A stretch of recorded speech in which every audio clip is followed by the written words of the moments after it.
Hi there, Rin here, and today we're going to talk about a disturbing idea that I've heard more than once circulated in recovery circles, and that's the idea that relapse is an inevitable part of the recovery process. Not only is it disturbing, but this thing is dangerous, this idea. When I got sober, it was drilled into my head that you don't drink no matter what. Your hair can be on fire, your house can be on fire, your best friend can be on fire. You do not drink. You call someone, you read recovery literature, you pray, you scream, you run around the block until you collapse, but you do not drink. Now, if I had this idea that relapse is part of my recovery, if, let's say, a match lit my house on fire, well, I don't have to live through this. I just go relapse because I'm supposed to. It plants the idea in people's heads that, this is going to happen anyway, so I can use this when I don't feel good as an easy out, so I don't have to go through the tough stuff. It's also dangerous because it can hinder you from giving recovery your all.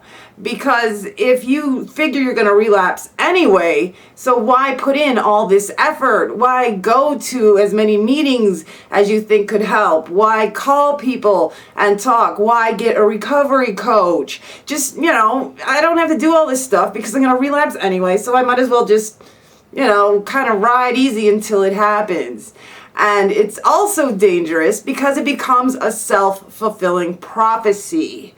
When we wake up and we go, oh man, it's going to be one of those crummy days. Sure enough, it's one of those crummy days. So if we go into a recovery program and we say, oh man, I'm going to relapse, sure enough, I bet you relapse. Now, relapse does happen, and it can happen.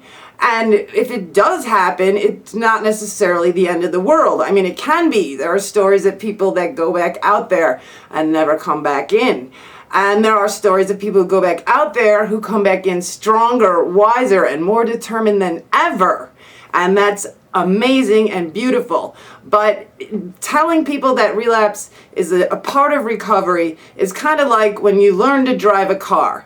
They tell you where the brakes are, the gear shifty thingy is. They talk about that impossible thing called parallel parking, but they don't say, hey, and part of the driving process is getting in a crash.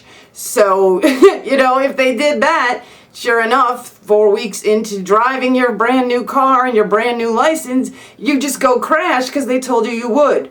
That's the same thing to me as what happens when you tell people relapse is an inevitable part of recovery. It is not. It's something that can happen, but it's not something that must or will happen necessarily. And if you want help staying away from relapse or with your recovery program, don't forget I help amazingly creative souls who want more out of work than more out of life than sleep, work, sleep. Get their dazzle back so they rock their world. More info and a free consultation at rinskyrecovery.com. Until next time.